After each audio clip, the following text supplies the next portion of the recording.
The bitter taste of betrayal was a metallic tang on Alexander's tongue, a harsher reality than the fever that burned through him on that frigid November dawn, a dawn that would see him discover his wife's infidelity in the most gut-wrenching way imaginable. A biting wind sliced through the crisp autumn air as he wrestled with a hacking cough, his muscles aching with an intensity that promised more than just a passing cold.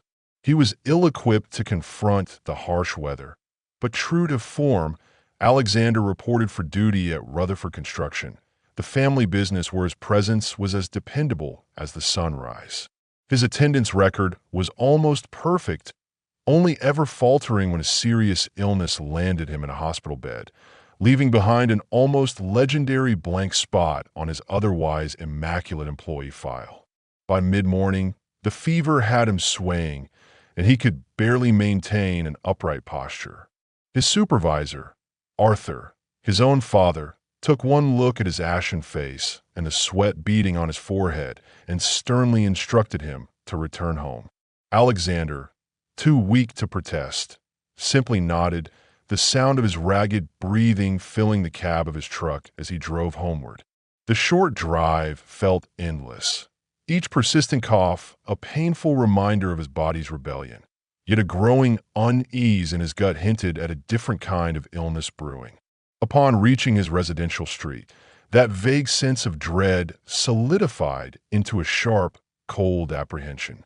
Julian's sleek black sedan was parked conspicuously in Alexander's driveway, a perplexing sight given that Julian, his older brother, had claimed to be out of the city on a critical client meeting and had explicitly requested Alexander to cover his shifts. There was no justifiable reason for his presence. A cold knot tightened in Alexander's stomach. He didn't pull into his own driveway. Instead, he parked further down the block, the engine still running, providing a fleeting sense of anonymity.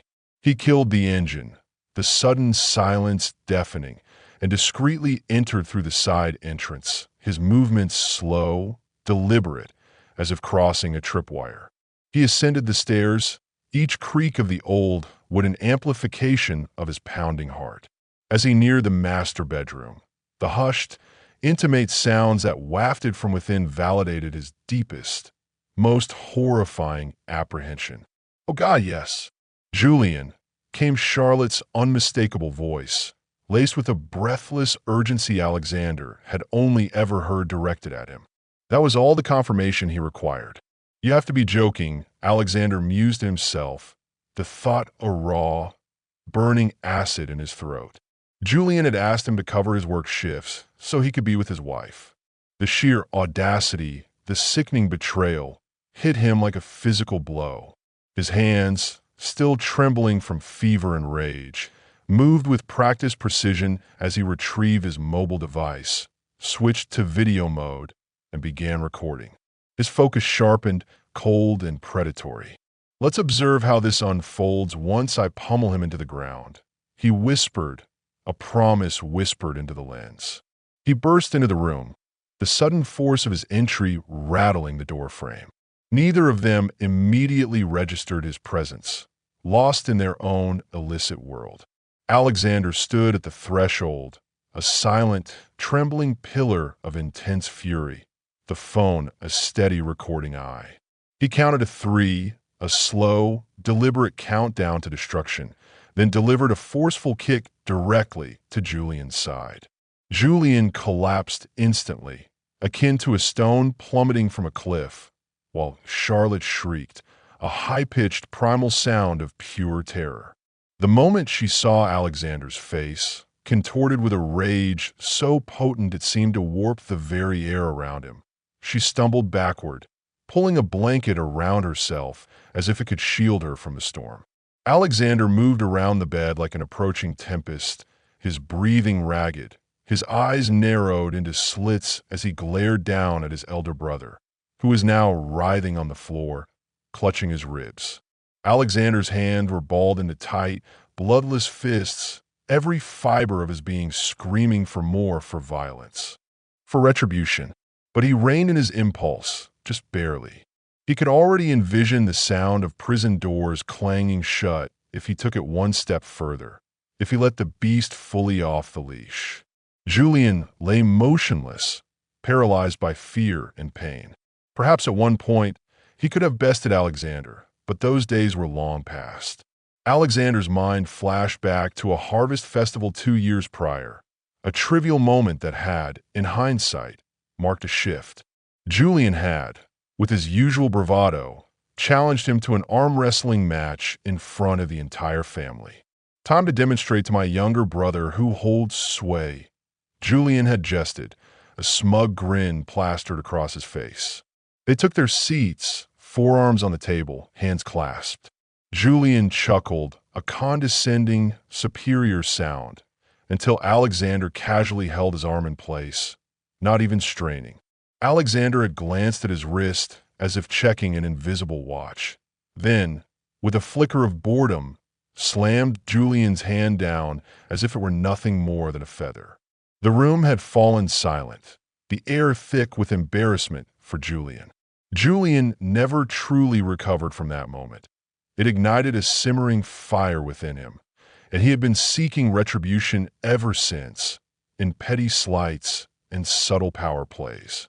But truthfully, Julian had always been the one to push Alexander around, to undermine him, to claim superiority. This reckoning had been years in the making.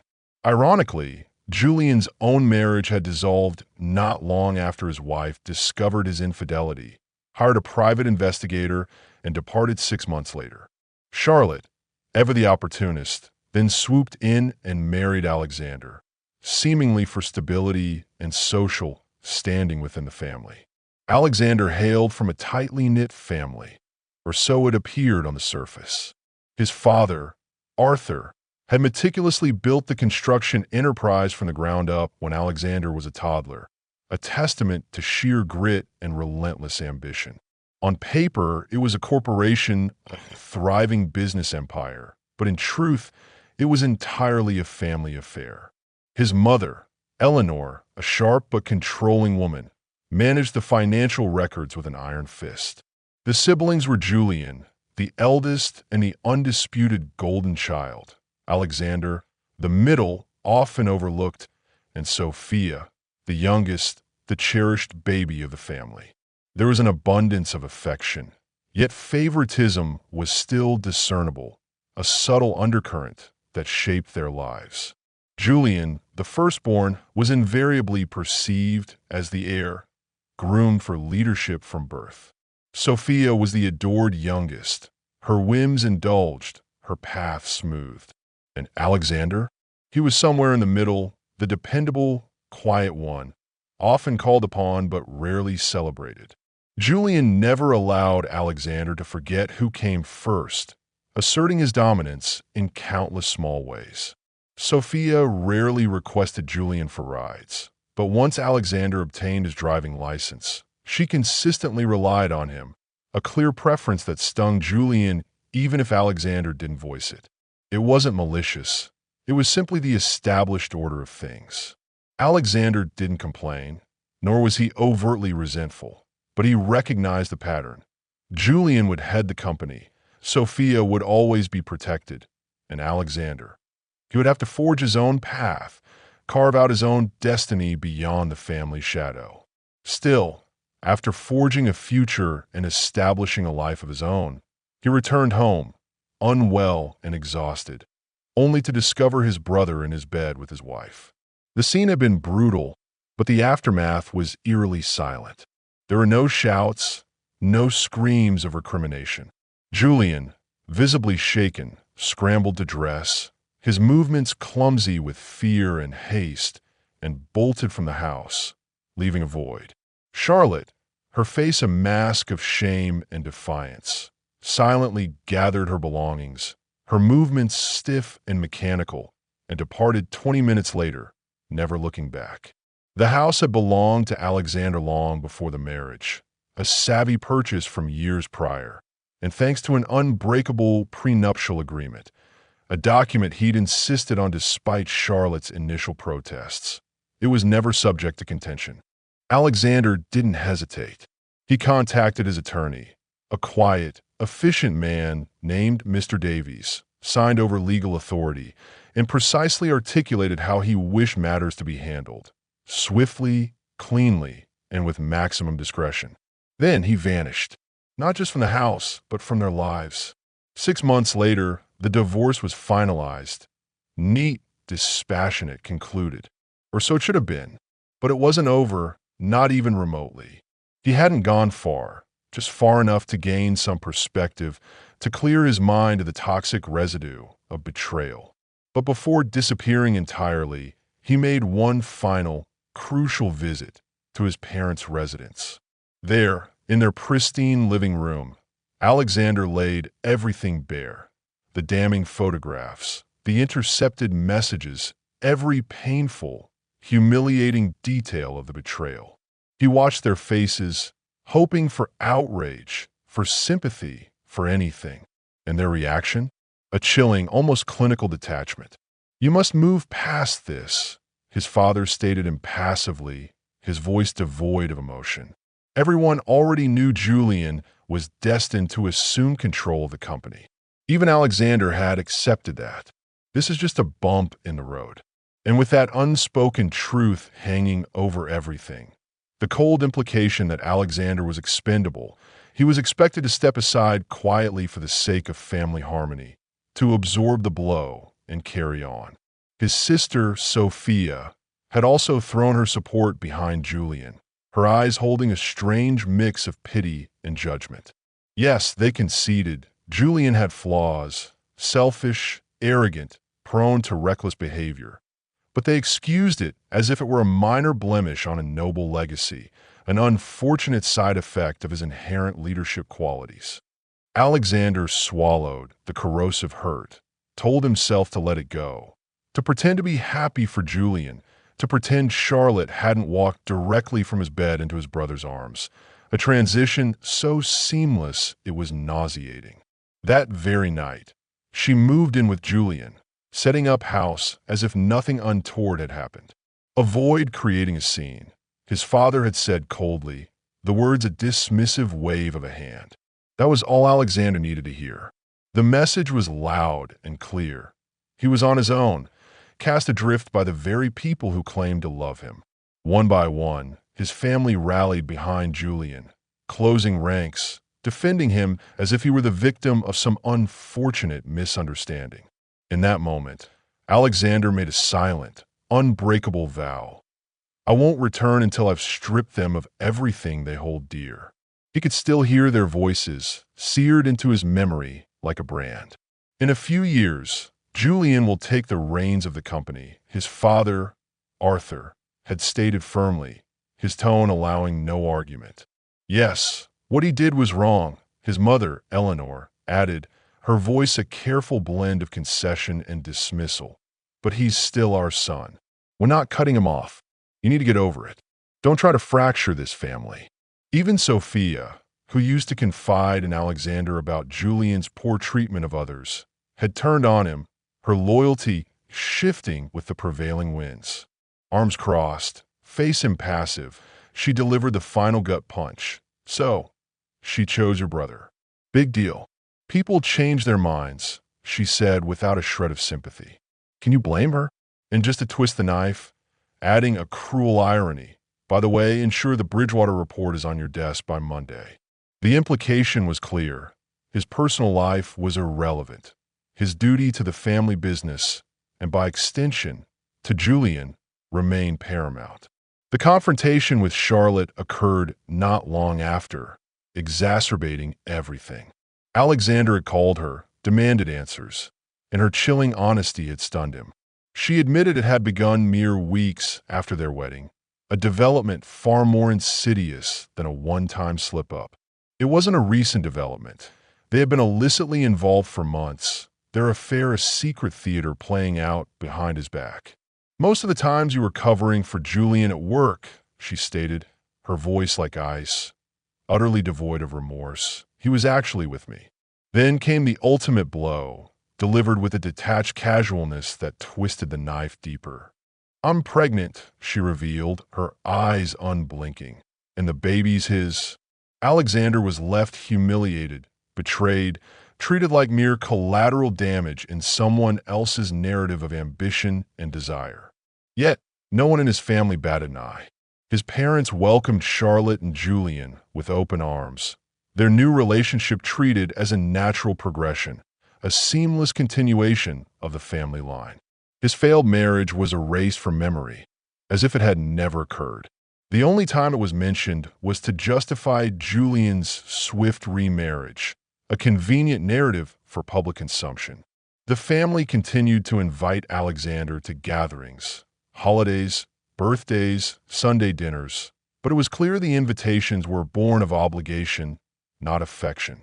As long as he kept a low profile and performed as expected at work, they were satisfied. His presence was tolerated, nothing more. The last time he saw them was on a harvest festival. He endured less than 4 minutes of forced cheer and thinly veiled contempt. He walked in, offered a few terse greetings, and was promptly asked to leave by tight-lipped Eleanor, who simply said his presence was upsetting the balance. That night, Alexander made 2 solemn promises etched into his very soul. First, he would never again refer to those people as his family. Second, one day he would return and dismantle everything they had built stone by painstaking stone. The people who were supposed to love him, support him, stand by him. They had turned their backs the moment he needed them most, choosing loyalty to Julian's perceived future over any shred of decency. He had spent his life being the dependable son, the quiet brother, the peacemaker. And when the betrayal came, they chose sides, and it wasn't his. One day, he would make them pay, and he would not show a shred of mercy. 2 weeks later, furious shouting erupted from Arthur's private chambers, the sound vibrating through the thick walls of the Rutherford construction headquarters. Absolutely not. Where in the world is Alexander? Arthur bellowed, his voice echoing off the walls, laced with frustration and thinly veiled panic. Eleanor rushed in, startled, her usually composed features creased with worry. "What's happening now?" she inquired, looking around the opulent office, as if searching for an answer in the polished mahogany. She hadn't seen Alexander in a while, just assumed he was keeping a low profile somewhere after the Charlotte debacle. Arthur slammed a thick folder onto the desk, its contents scattering. "The Bridgewater project is an absolute disaster. We're 4 entire weeks behind schedule. The man lesson inspector just declared last week's work is worthless. It needs to be torn out and redone. That's $50,000 incinerated, 2 more weeks squandered. Where in the devil was Alexander when all this transpired?" Sophia burst in, her arms rigid, eyes sharp with a dawning realization. "Hold on," she snapped, cutting through the escalating tension.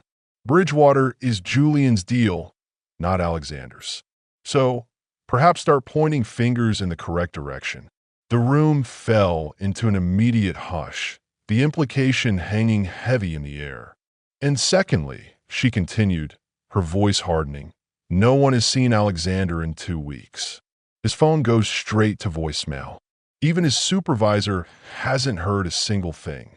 Arthur waved it off as if it were inconsequential, a minor inconvenience.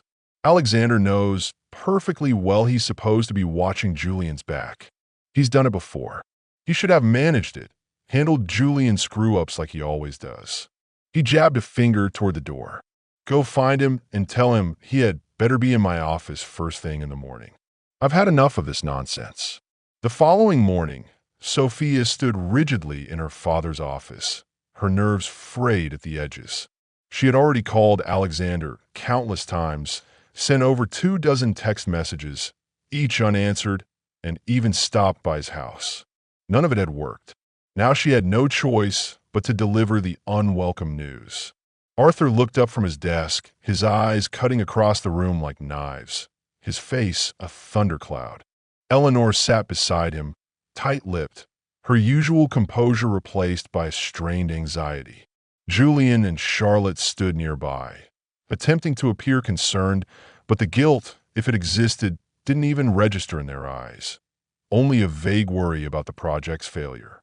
"Well, Arthur barked, his voice raw with impatience. Someone had better tell me where in the hell Alexander is. Sophia shifted, her voice barely above a whisper, the words barely audible against the oppressive silence. He's gone. Gone. Eleanor repeated, frowning, the single word hanging in the air. What in the world does that mean? Gone. Julian echoed, a nervous tremor in his voice. I don't know where he is, Sophia said, shaking her head, a deep, unsettling fear beginning to root in her stomach. I tried everything, called, texted, even went to his place yesterday. The place was empty. A cleaning crew was there. They said the house is getting ready for new renters. Looks like he's packing it in. He sold the house. Arthur slammed his hands down on the desk and stood up abruptly, his chair scraping loudly across the polished floor.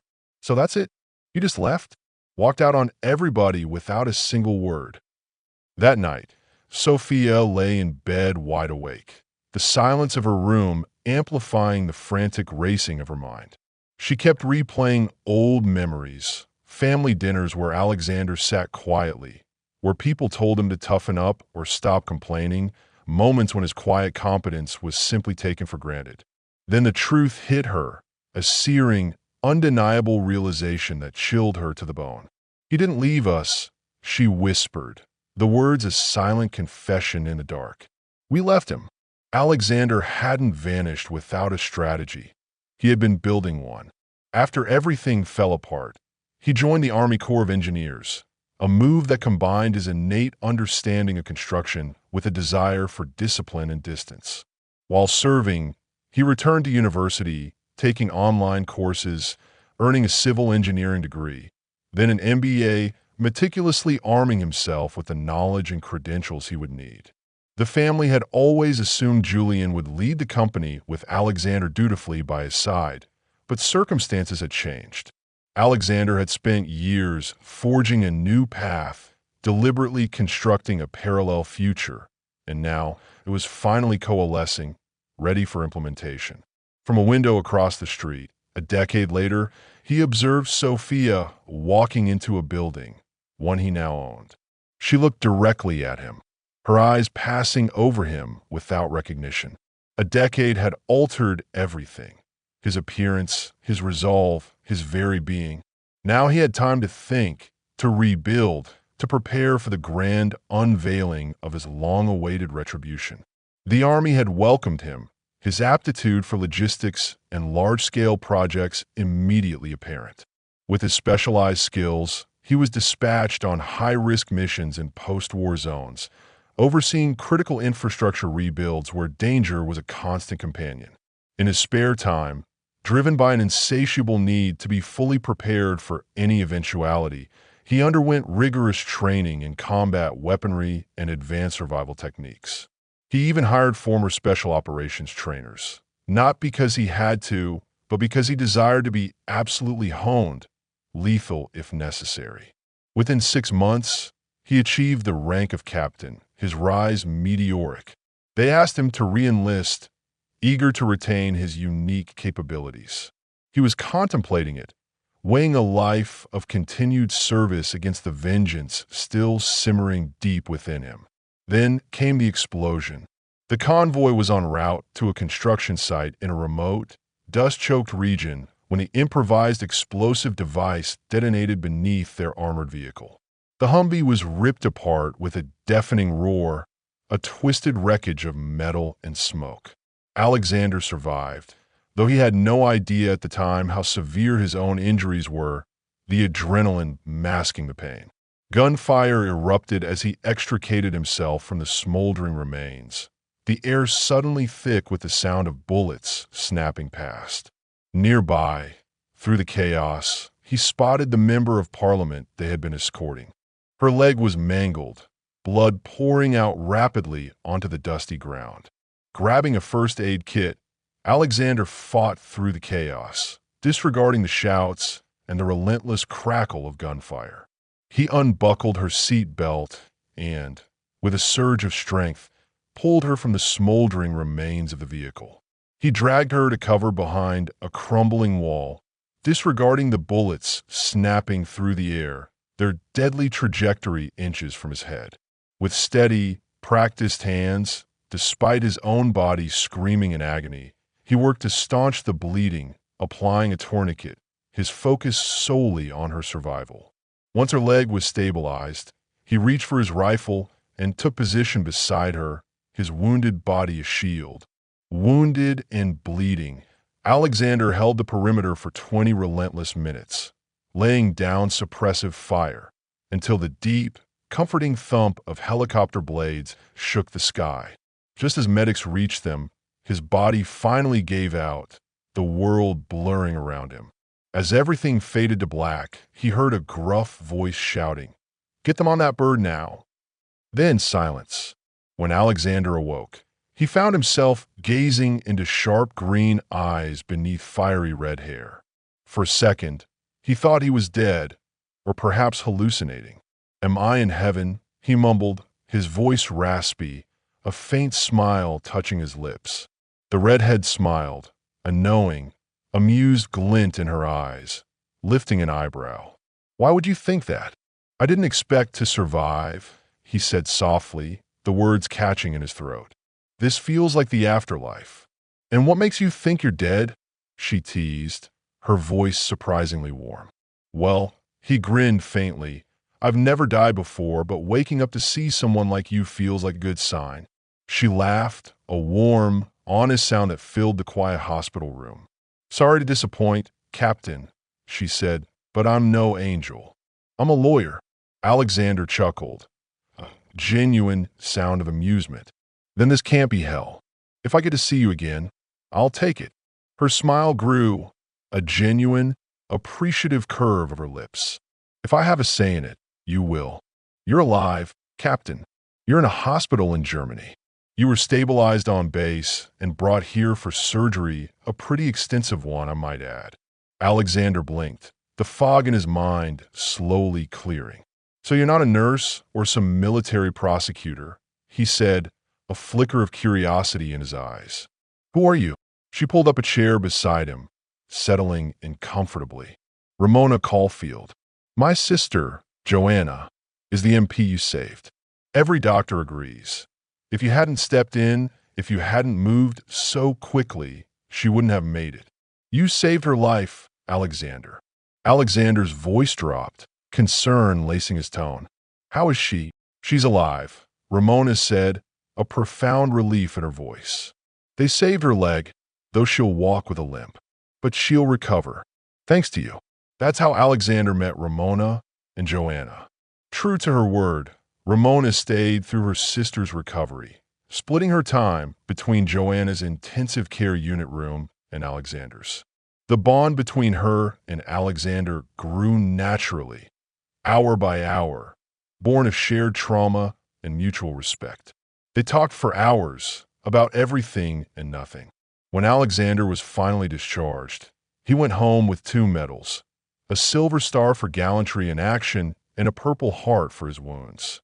Ramona followed soon after, and what had begun in quiet hospital rooms, amidst the sterile scent of antiseptic and the hum of medical equipment, slowly evolved into something deeper, something profoundly intimate.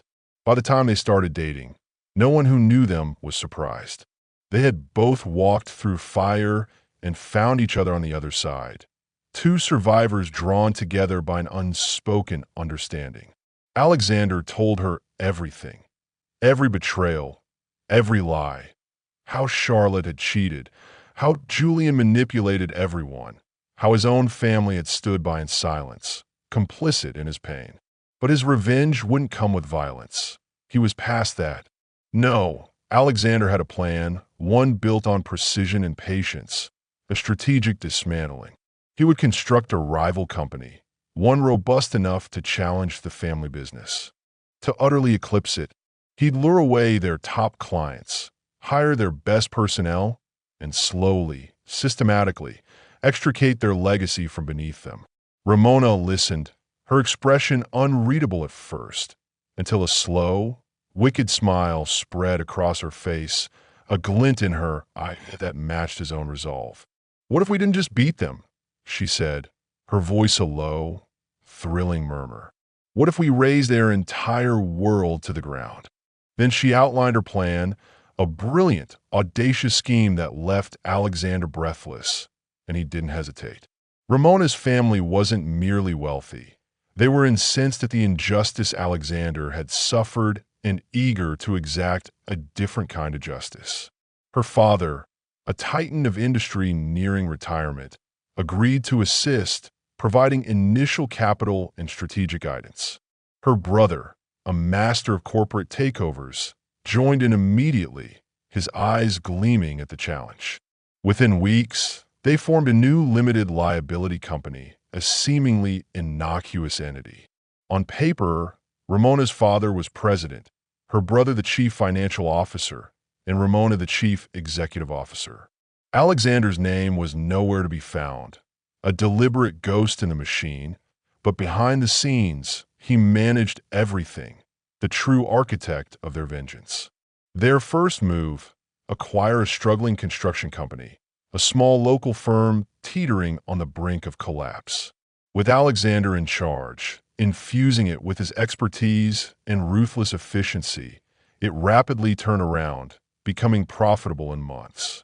Then they purchased another, and another, each acquisition carefully selected.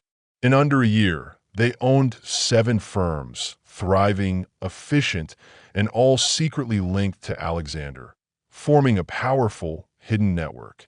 He and Ramona grew closer, their shared ambition and the intensity of their secret enterprise cementing their bond.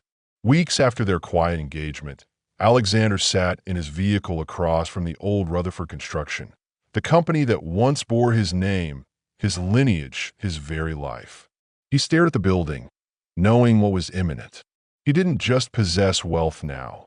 He possessed power, a silent, unyielding force. And soon he would have justice. Over the past year, 2 shell investors handpicked by Ramona's brother had been steadily and quietly acquiring shares in the Rutherford Company, each purchase meticulously disguised. Last week, they crossed the threshold that granted them the authority to act, to call for change, to dismantle the old guard. Inside the Rutherford headquarters, Sophia felt it. She had lived in a constant state of stress for years. The pressure of maintaining the family's precarious financial situation and covering for Julian's endless mistakes gnawing at her. Employees feared her, even despised her for her rigid demeanor, but her surname protected her. As CFO and daughter of the board chair, she wielded power like a sharpened blade, her word law. Anyone who challenged her ended up mired in suffocating red tape or reported directly to Julian, who would swiftly dismiss them. But today felt different. An emergency board meeting had been convened. No explanation, no prior notice. Unusual, as most board matters were handled informally around the family dinner table. A cold dread seeped in her bones. She paced outside the conference room, her heels tapping a nervous rhythm on the polished marble floor. She reminded herself, between her parents, Julian, and herself, they owned 60% of the company's voting shares, 12% each. Years ago, they had gone public to raise capital but meticulously maintain control. Alexander never responded to board notices, never voted, his silence taken as tacit approval. After he vanished, they used his silence as a rubber stamp. No resistance, no problem. So when they pushed him out, they never imagined he'd return, much less in this manner. Through the glass doors, Sophia glanced out into the bustling city street and paused. A tall man stood across the street, observing the building with an intensity that made the hairs on her arms stand up. Something about him felt eerily familiar, a ghost from a past she'd tried to bury. Before she could look closer, before she could truly place him, a city bus passed by, its diesel engine rumbling. When it rolled away, the man was gone, vanished as quickly as he'd appeared. She shook it off, telling herself it was just the stress playing tricks, and stepped inside the boardroom. Inside, the meeting droned on, standard updates and figures, the usual platitudes, until a poised brunette with a slight limp rose from her seat, her presence commanding immediate attention. "I move to dismiss the current board chairman for gross mismanagement and unethical behavior," she stated, her voice calm, steady, and utterly devoid of emotion. Sophia's head snapped up. Who was this woman? She noticed the brunette walked with a slight limp, an almost imperceptible hitch in her step. A second woman, a confident blonde, sat nearby, her gaze sharp and assessing. Both were strangers. Neither had ever attended a board meeting before. "I second the motion," the blonde said, her voice firm. Sophia's heart started to race, a frantic drum against her ribs. Motions like this never passed, not with the family holding the majority of shares. It had to be a stunt, a desperate last-ditch effort. Then the vote began, the secretary's voice a monotone pronouncement of doom. "Miss Caulfield, 35%. Yes," the secretary announced, referring to the brunette. "Miss Jeffers, 4%. Yes." Remaining outside votes, 1%. No. Then came a family block. Julian, Sophia, Eleanor, and Arthur each gave a clear, defiant no, their voices echoing the expected outcome. 49% opposed. Julian opened his mouth to dismiss the motion, a triumphant smirk already forming on his face, but the boardroom door creaked. In walked the man from across the street. The room went still, all eyes turning to him. "Samuel Johnson, 12%, the secretary said, his voice flat. Sophia froze, her breath catching in her throat. She hadn't seen her brother in a decade, and now here he was, confident, composed, a stranger with a chillingly familiar face. He lifted his hand, his gaze sweeping over his stunned family. "Yes," he stated, his voice calm, resolute. Silence. That one vote tipped the scales. The motion passed. In moments, everything changed, the world they knew collapsing around them. Arthur was summarily removed as chairman. Julian was terminated as CEO.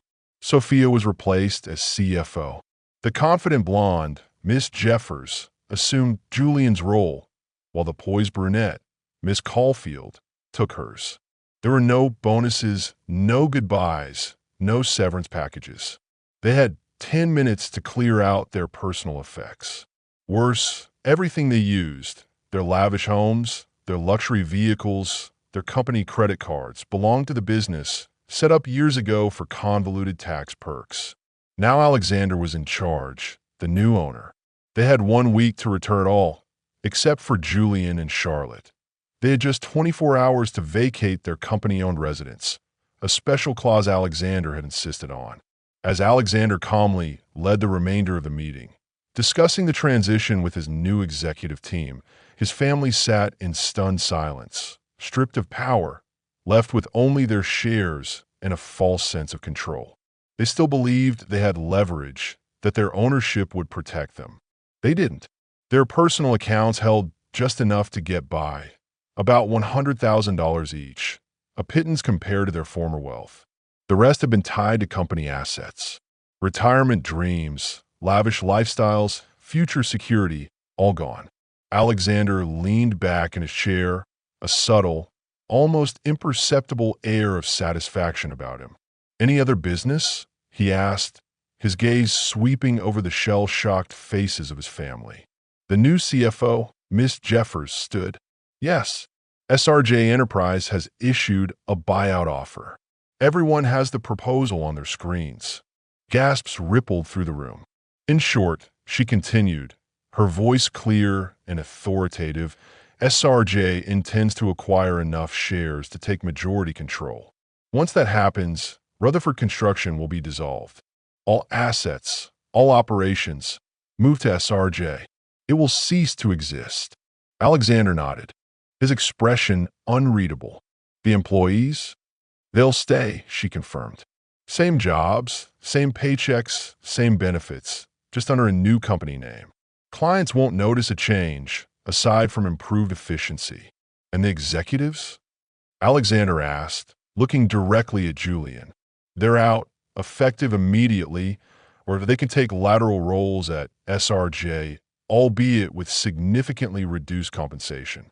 Their current executive team is stepping aside. Alexander looked at his family, his gaze lingering on Arthur, then Julian. And if someone refuses to sell? She smiled faintly, a chilling glint in her eyes. Once SRJ hits 51%, the share value drops from $120 to $2. After that, anyone holding out gets nearly nothing. It becomes a worthless asset. He turned back to her. Is her representative here? She's in the lobby. Shall I bring her in? Do it, Alexander said, his voice cold and final. Moments later, the room shifted perceptibly as a woman entered, elegant and composed, radiating an aura of quiet power. She was around 57, with striking red hair cascading down her back, green eyes that sparkled with intelligence, and a face kissed by freckles. She wore a tailored charcoal suit with a blush blouse beneath, silk stockings, and heels that clicked with authoritative precision on the marble floor. Sophia narrowed her eyes, bitter and bewildered. What is it with all these beautiful, terrifying women showing up just to ruin our lives? And Alexander, what role was he truly playing in this? He had been radio silent for a decade. Now he'd appeared, dismantled everything they once controlled, and watched it unfold with quiet, unyielding satisfaction. Then the redhead spoke, her tone crisp and final, her voice resonating with an unshakable confidence. As stated earlier, our offer is $120 per share until we reach majority control. After that, any unsold shares will be purchased at $2. This offer expires at the close of business tomorrow. Sophia blinked, a cold wave of panic washing over her. She hadn't fully grasped the explanation earlier, dismissing it as a scare tactic, but that number, from $120 to $2, hit like a freight train, a catastrophic, irreversible plunge into financial ruin. She had planned to hold on to her shares, wait for a better offer, perhaps even plot a countermove, but now holding meant utterly destroying her last vestiges of financial independence. She jumped up, her chair scraping backward loudly, a desperate sound. I want to sell, she blurted, her voice high and strained. Add me to the list. Now, the redhead smiled gracefully, a hint of genuine amusement in her eyes. Of course, Miss Johnson, you're currently fourth in line.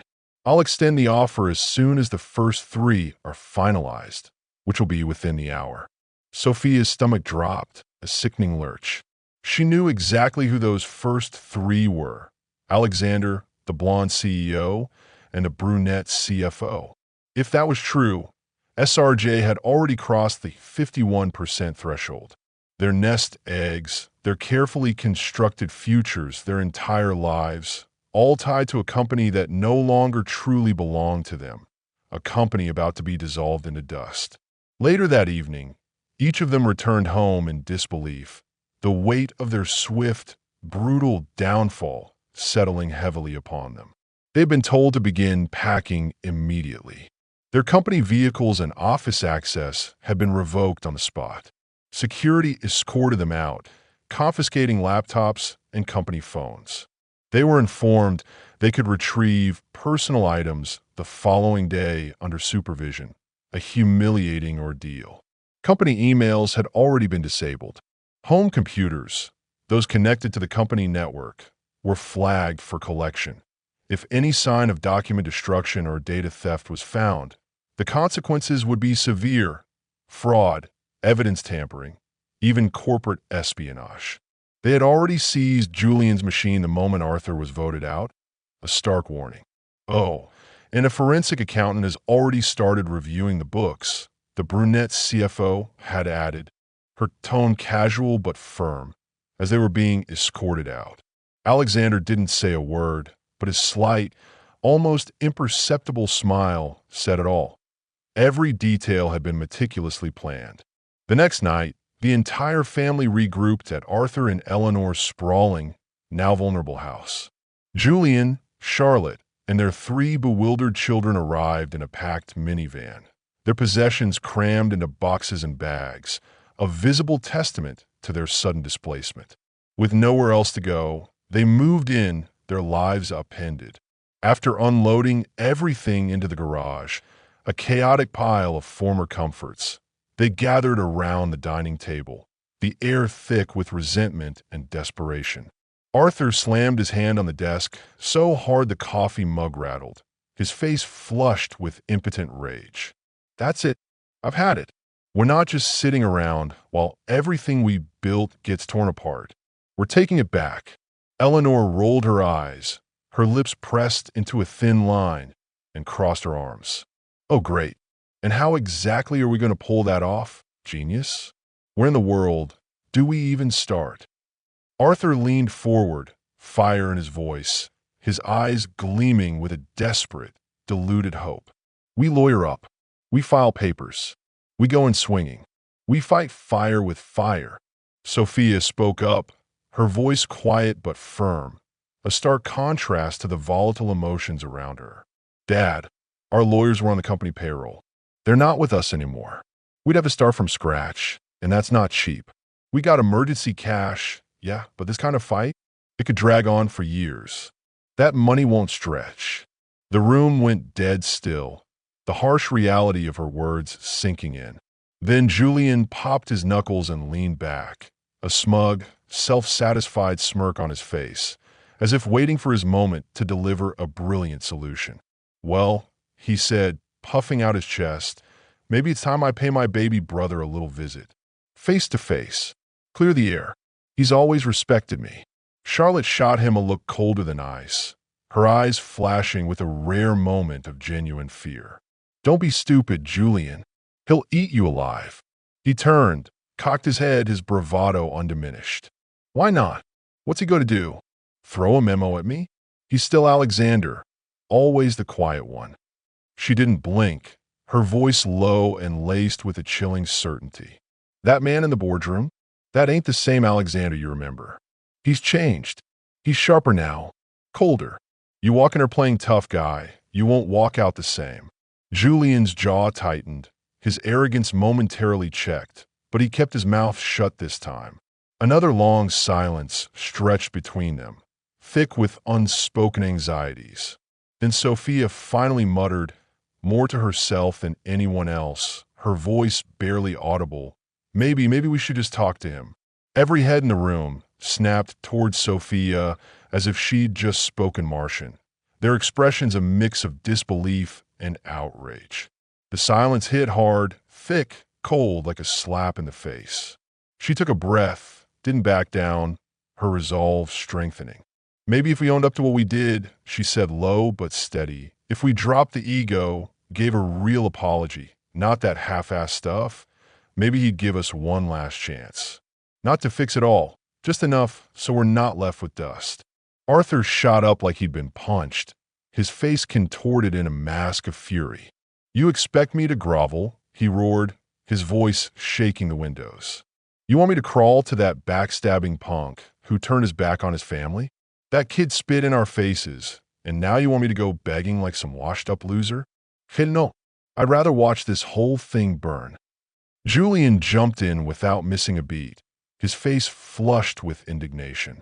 You've lost your damn mind, he snapped, pointing a trembling finger at Sophia. After what he just did, he stole the company right out from under us, in front of the whole damn board. Made us look like fools. I ain't asking him for a damn thing.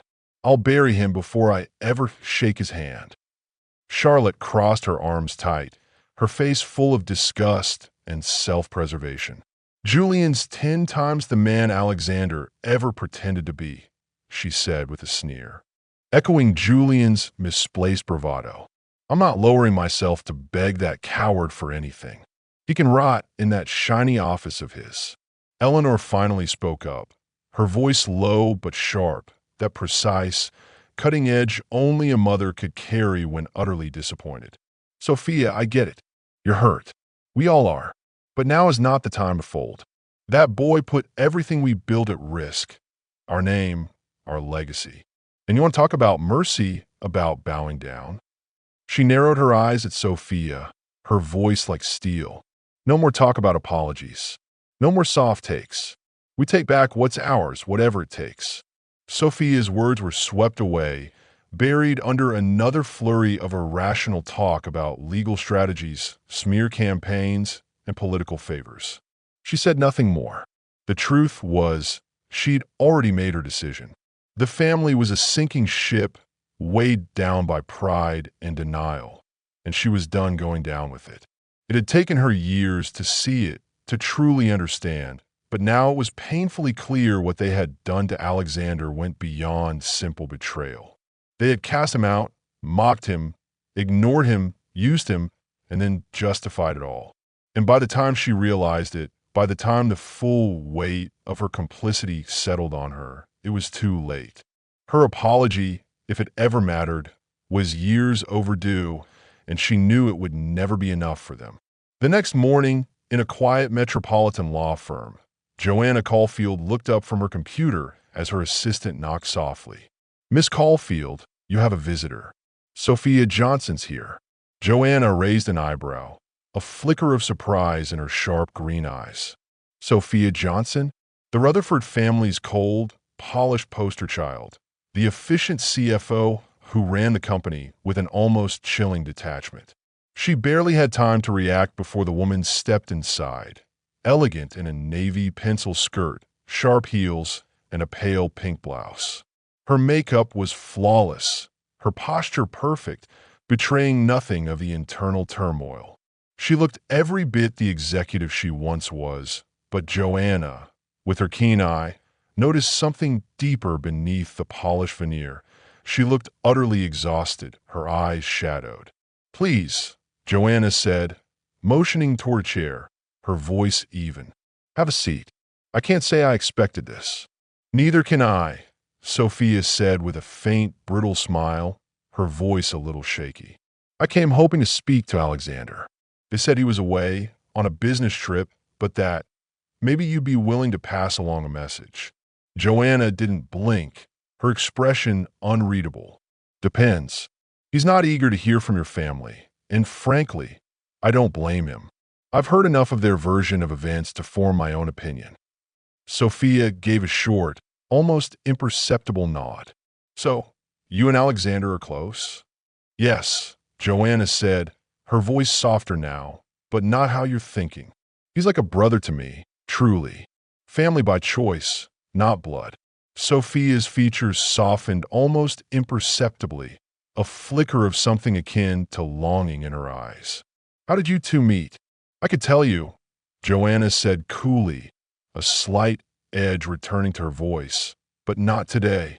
I've got a company to run and a lot on my plate, so let's skip to your message."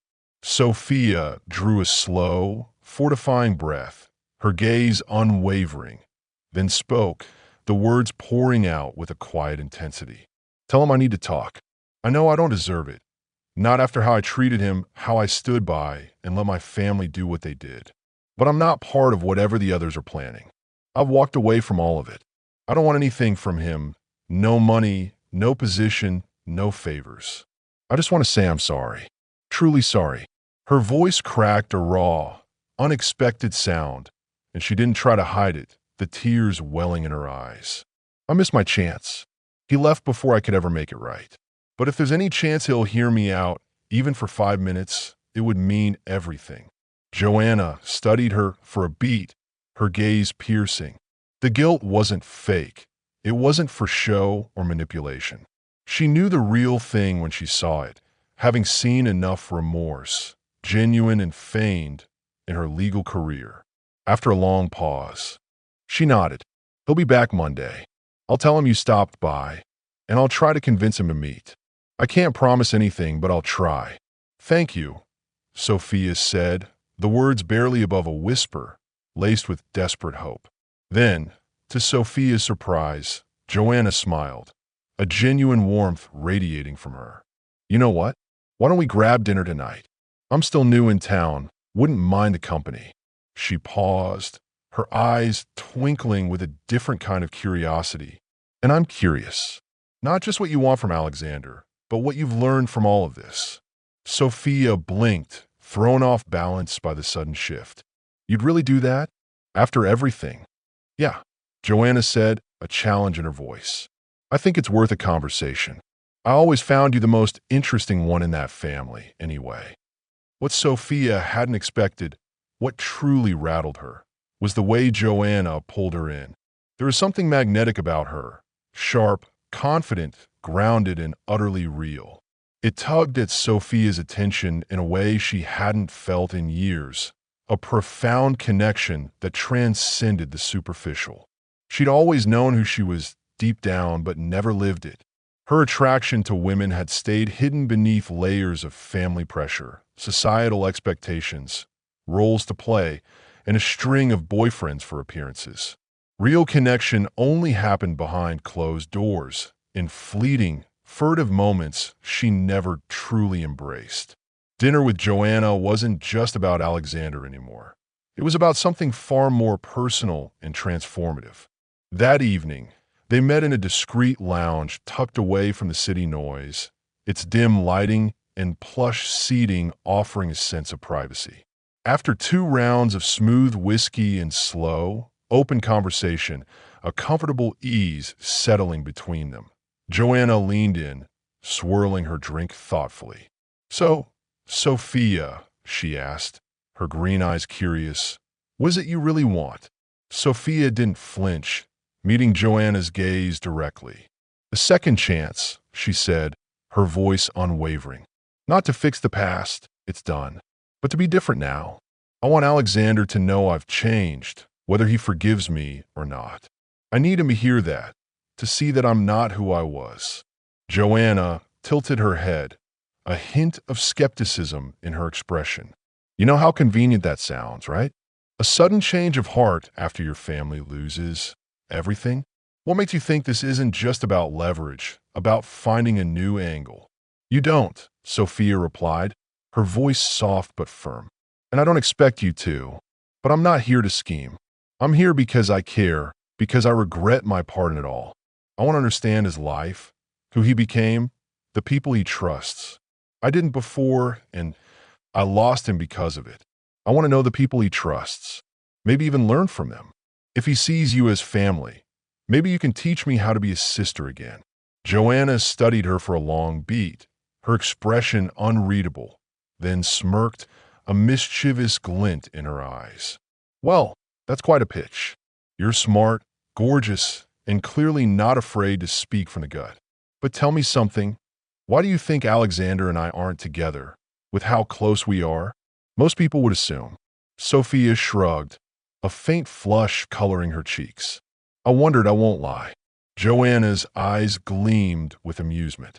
"I'll give you 2 reasons. First, he's engaged, happily, to someone else. Second, well, you're much more my type than he is." She winked, a slow, inviting smile spreading across her lips.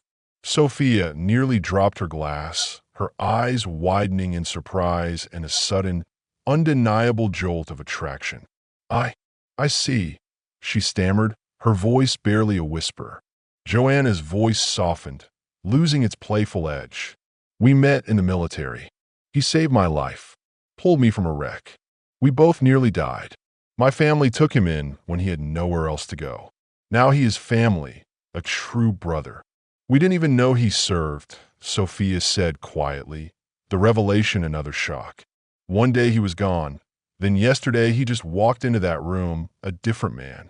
"I know," Joanna said flatly, her expression hardening. "He didn't want you to know. And I get it. After what your family did, I wouldn't have wanted contact either. He kept his distance for a reason."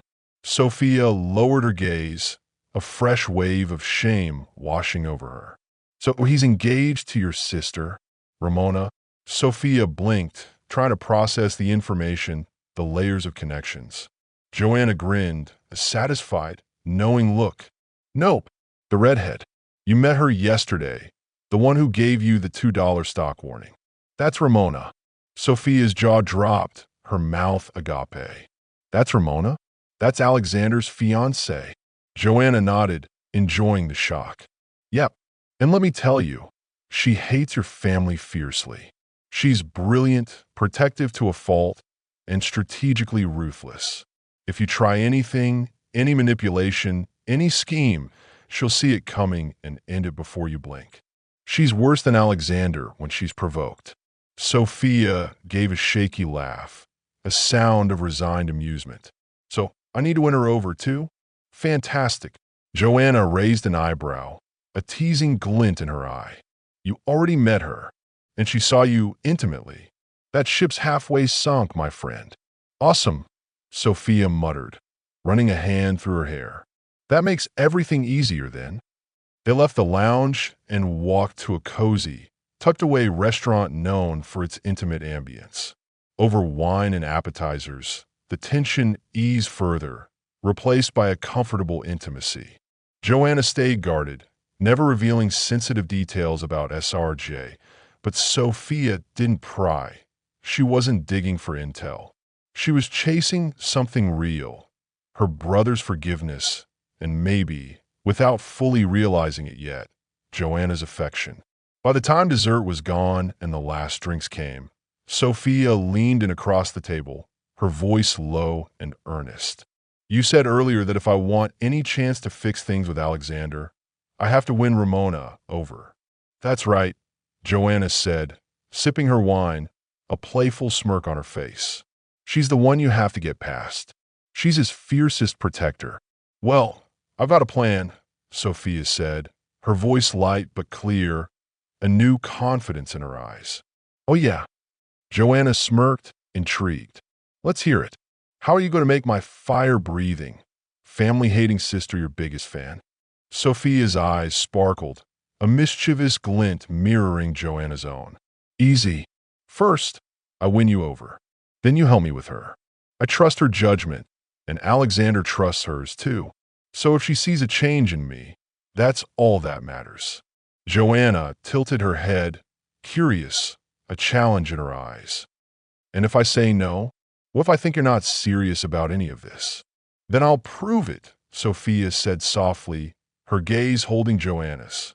I just told you something I've never told anyone. Not my family, not a friend, no one. The real me. But I told you. She held Joanna's gaze, unwavering.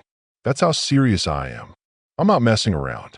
I'll come out to people who might hate me for it, who might cut me off for good, just for the chance to see my brother again, just to try and make things right. And if they cut me off for good, then fine. It means I was right to leave, to choose my own path.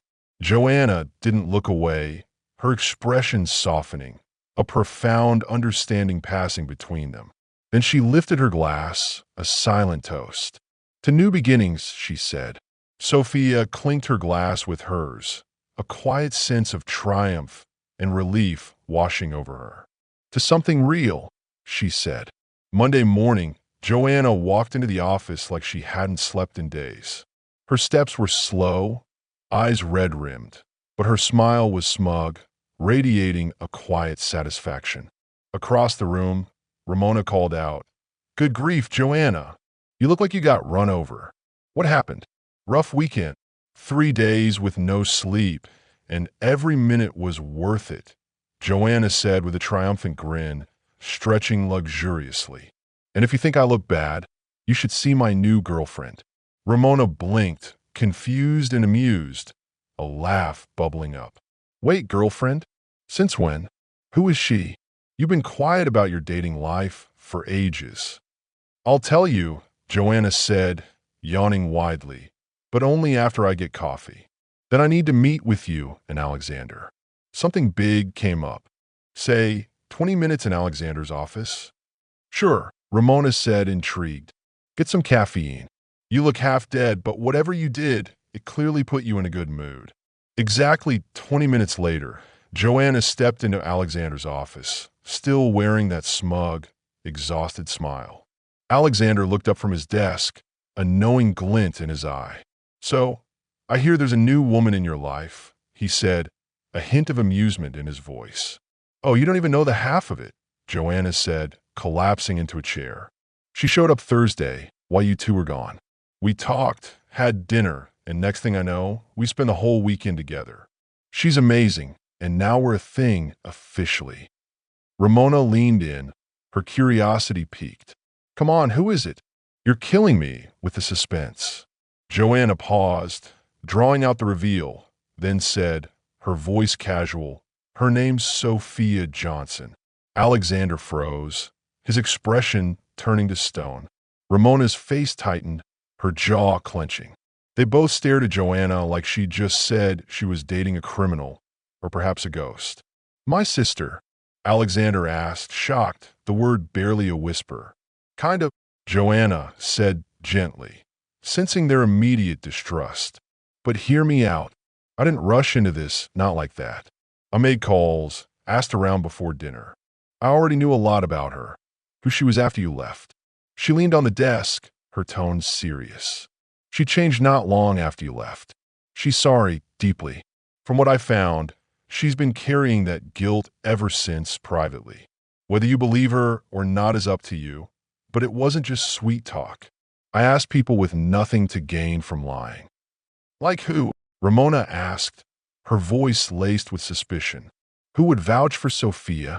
Catherine, Joanna said, her eyes meeting Alexander's. Alexander's eyes narrowed. Catherine from accounting? The one who quit after Julian harassed her for months. He knew Catherine had always disliked Sophia, had even said so explicitly. Exactly, Joanna said, a triumphant smirk on her face. If even Catherine, who has every reason to hate her, says Sophia was wrecked after you left, that she suffered a major shift, it must mean something. Alexander nodded slowly, processing the information. Fair point. Ramona frowned, a new line forming between her brows.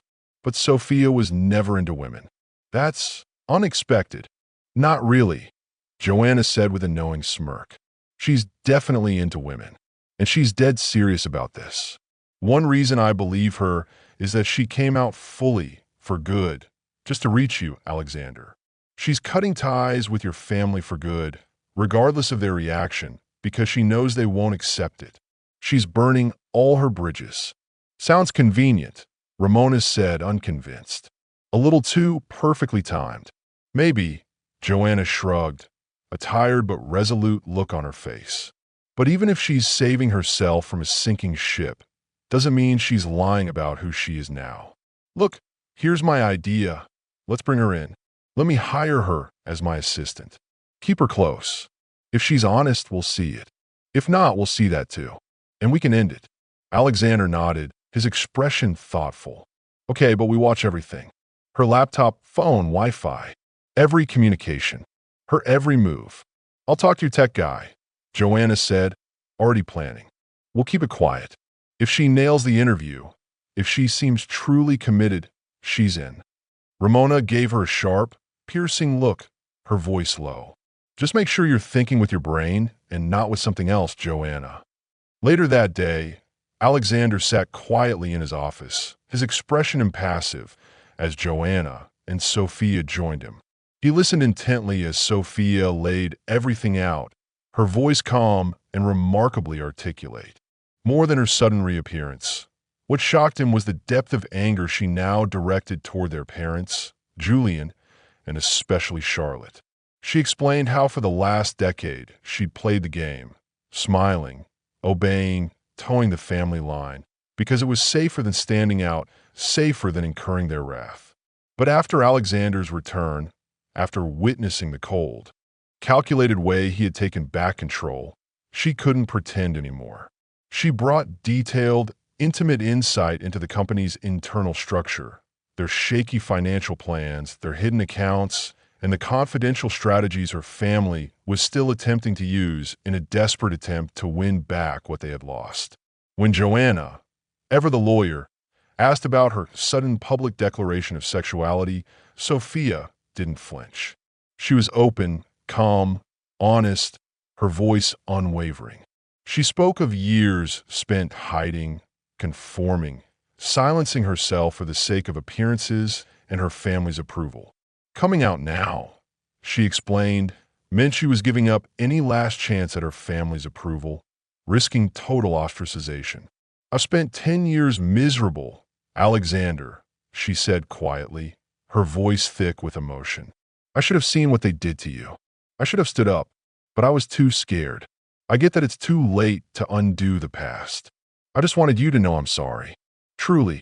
Alexander was quiet for a moment, absorbing her words, seeing the genuine remorse in her eyes. Then he nodded, a slow, deliberate movement.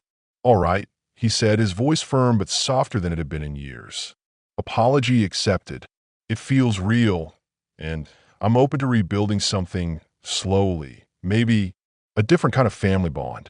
He leaned forward, his voice hardening slightly, a warning implicit in his tone. But trust? That's going to take a while.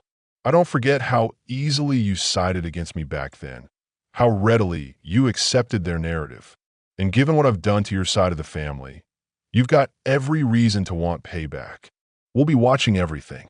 If you're legit, you'll be fine. But if you slip even once, if there's any sign of disloyalty, there won't be a second chance. Ever. Sophia nodded, relief washing over her. Understood. I wouldn't expect anything less. Then she hesitated, a small, curious smile touching her lips. Can I ask you something, Alexander? What is SRJ Enterprise? I'd never even heard the name until the buyout. Alexander smirked, a genuine, rare smile. SRJ stands for Samuel, Ramona, and Joanna. We own it outright. Technically, we didn't lose anything in the share purchase. We just moved money from one of our pockets to another. Sophia gave a half smile, a shake of her head. Of course it does. I should have known. So was you all along. Sophia never packed a single box from her old life. Instead, Joanna moved into her place, and they started living together openly.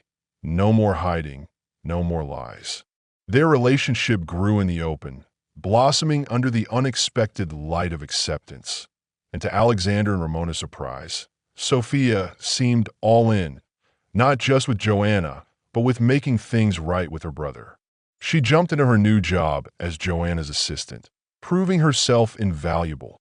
And for the first time in years, she looked truly happy, genuinely at peace. Alexander stayed guarded at first, a decade of resentment not easily erased, but as weeks turned into months, the walls between them began to fall. What started as polite small talk turned into warm, easy back and forth. A real sibling bond, still a bit shaky but undeniably present, started to form. It helped that they were both now dating sisters. That meant regular dinners, weekends together, and the kind of closeness that just happens over time, a new unconventional family unit taking shape. But not everything was easy. When Sophia, smiling, told her family that she was living with her girlfriend, Joanna, their reaction was fast and brutal. Her parents cut her off right away, their outrage absolute, as did Julian.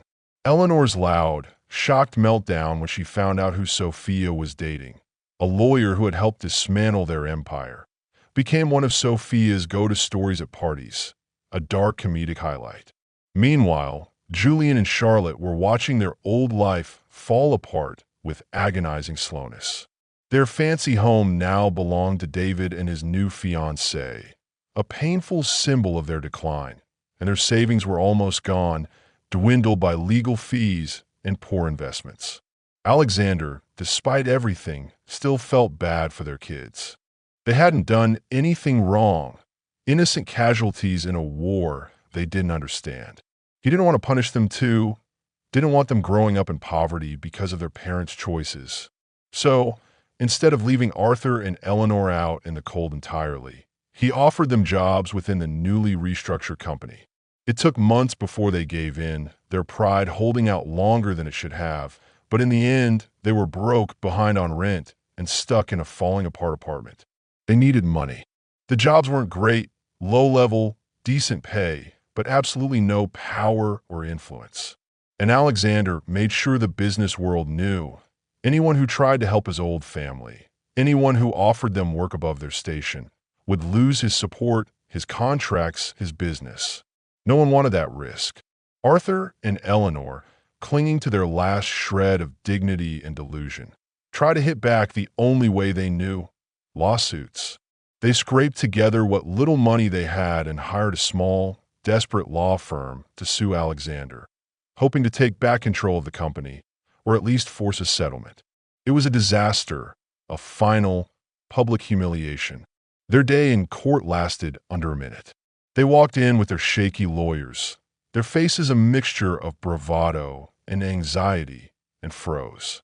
Standing at the defense table was Ramona Caulfield, calm, sharp, and carrying herself with the kind of quiet, understated power that makes even veteran prosecutors pause. The two lawyers representing Arthur and Eleanor turned pale, a visible dread washing over their faces. They whispered frantically to each other, grabbed their files, and before Arthur could even speak, they were walking out the door, abandoning their clients. Later that day, Arthur and Eleanor stormed into the law firm like a hurricane, their faces scarlet with fury and bewilderment. What in the hell went down in that courtroom? Arthur barked, slamming the door behind him, the sound echoing through the small, cluttered office. One of the partners looked up from his desk, his face worn, his voice flat with defeat. "Did you even know who you were messing with?" Arthur threw his hands up in exasperation. "Of course, we know who she is. That's the snake representing the crew that stole our company, and she shacked up with my backstabbing son." The second partner leaned forward, gave a dry chuckle that held zero humor, only a chilling resignation. "No, you don't get it. That's Ramona Caulfield. She ain't just some lawyer. She's a damn wrecking ball in heels. We thought this was going to be a quiet little tug of war, maybe settle and move on. But the second she realized you were suing Alexander, her fiancé, it was done. She doesn't fight fair. She doesn't fight clean. She buries people, legally, financially, publicly. Your name, your money, your legacy, all of it's in the crosshairs the moment she steps in. You provoke her, you cease to exist." The first partner finally cut in, his voice low and cold, utterly devoid of sympathy. "We're not stupid, and we sure as hell ain't suicidal. We're out. You want to keep going? Find someone else dumb enough to throw punches in a buzzsaw. We value our licenses and our lives." With no more cards to play and their funds nearly depleted, their legal options exhausted, Arthur and Eleanor retreated into a tiny, run-down apartment, paid for by Social Security. Eleanor spent her days babysitting Julian and Charlotte's kids for free, a tired, bitter grandmother, while Arthur sat on a sagging couch, railing bitterly about betrayal and lost fortunes to anyone who'd listen, which wasn't many anymore. Alexander hadn't spoken to either of them in years, their faces distant memories. One gray afternoon, Charlotte quietly walked into one of Alexander's smaller offices, a ghost from a past life. She stood outside his door, waiting patiently, her shoulders slumped. When he called her in, she stepped through, her movements stiff. "May I come in, Mr. Johnson?" she asked, her voice small, almost imperceptible, a far cry from the confident, demanding Charlotte he once knew. Alexander looked up, surprised but calm, his expression unreadable. "Charlotte, sure. What can I do for you?" She stood stiffly, her hands twisting nervously in front of her. "I wanted to ask, is there any way you'd think about moving Julian back home? He's been working out of state for months, driving that truck. We hardly see him. When he's home, it's just for a day every couple of weeks, exhausted. He's tired. It's hurting our family, the kids." Alexander sighed, resting his hands on the desk, his gaze steady. "I'm sorry, Charlotte," he said gently, "but there's no local job for him at his current pay grade. And even if there was, I won't push out someone else to make room. That would mean taking a job from someone loyal, someone whose family counts on that paycheck. I can't do that. It's not how I run things." Her face fell, a mask of desperation. The woman who once walked with pride and calculated ambition now looked worn down and utterly broken. She stepped closer, her voice shaking, tears welling in her eyes. "Please, Alexander, Mr. Johnson, I know you can't stand us, and we deserve it, every bit of it. But I miss my husband. I'm begging you. I'll do anything.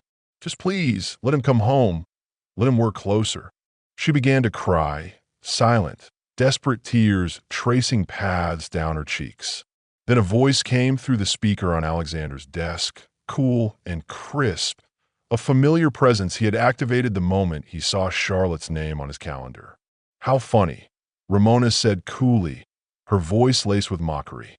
"She says she wants her husband home, but I wonder if that's really true or if she's just tired of the long-distance charade." Joanna chimed in, her voice equally dismissive. "After what she said when I came out to my family, judging me and Sophia? Yeah, I'm not buying it either. She's a hypocrite." Then Sophia, her voice firm, "Nope, doesn't sound real to me, Charlotte. You're just desperate for something easier." Alexander didn't react, his face betraying nothing. He had added all three women to a conference call the moment he saw Charlotte's name, wanting backup, knowing exactly why she'd come. He leaned back in his chair, a slight, knowing smirk playing on his lips. "Well, Charlotte," he said, still calm, "sounds like no one's feeling particularly moved by your plea." He paused, letting the silence stretch. Then his tone turned cold, razor sharp. "Truth is, I'd rather Julian stay far away. If we had a job in Siberia, I'd send him there. For now, he's 8 hours out, leaves Friday, gets in late, sleeps all Saturday, and heads out Sunday. Sounds perfect, doesn't it?" He gave her a hard, unwavering look. "And let's not pretend he's just another worker now. Low pay, low rank, constantly monitored. By the time he gets home, he's too tired to do much of anything, isn't he?" That was the plan. Charlotte wiped her face with a trembling hand, her tears drying. "I know this isn't your problem, Alexander, but if we can't fix this, if he keeps working so far away, I might have to quit. Find work somewhere else, closer to home." Alexander raised a brow, a flicker of amusement in his eyes. "You tried that already. Didn't go well, did it? And around here, word gets around, especially about loyalty or lack thereof. No one wants to hire someone with your track record, Charlotte. Not after what you did." He leaned in slightly, his voice a quiet, chilling pronouncement. "Don't mix up desperation with regret. You're not sorry for what you did. You just hate how it turned out. But the fallout? That's not going anywhere. It's only just begun." Charlotte quickly saw that words alone wouldn't work, that begging was useless, so she played her last, desperate card, the one she'd always relied on. "I'll do anything," she said, her voice low and steady now, laced with a seductive undertone she hoped he'd pick up on. She hoped he'd take the hint and sleep with her, hoping to reignite a forgotten spark. Alexander had always been more sure of himself, more powerful than Julian, more commanding in bed. She'd enjoyed being with him once and only left because she thought Julian would take over the business and give her the life she truly wanted. If Opportunist had a face, it would be hers. Maybe, she thought, if she got Alexander back into bed, she could push that red-haired lawyer out.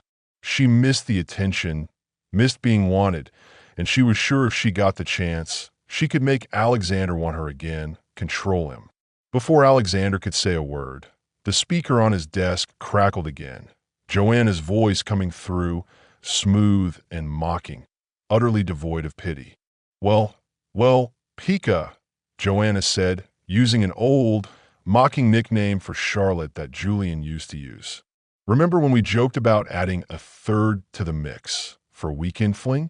I mean, not exactly payback, but hey, could be a good time, right?" Charlotte froze, blood draining from her face, her eyes wide with dawning horror. Joanna kept going, her voice dripping with poison, each word a venomous dart. "Sophia and I were talking too. Thought about finding someone new to mess around with for the weekend. Julian's out till Sunday night, right? Maybe you and Sophia take her out for a spin Saturday, and we'll have some fun on Sunday." Alexander leaned back in his chair, smirking like a man with nothing to lose, his eyes fixed on Charlotte's crumbling composure. "Works for me. You two knock yourselves out," he said, a casual shrug. "Fabulous," Joanna said, like it was just another brunch plan being finalized. By Monday, Charlotte stumbled into the office like a ghost, eyes glassy, face pale, hair disheveled. She barely crossed the threshold before Sophia looked up from her desk, a fake sweet smile plastered on her face. "Good news," she said with a chipper, almost cruel tone. "Julian wraps up his out-of-town gig this week. Monday, he's on a local job here.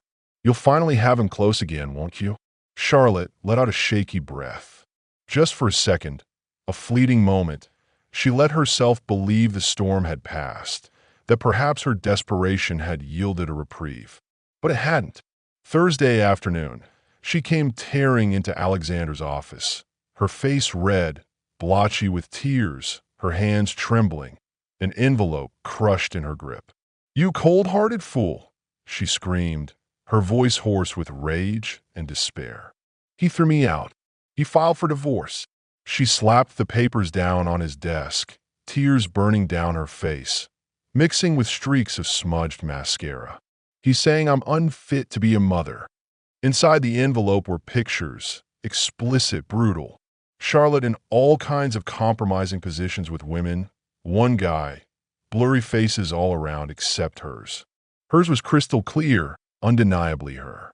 She broke. She screamed, begged, cursed, her voice bouncing off the walls like gunshots, a primal wail of a woman losing everything.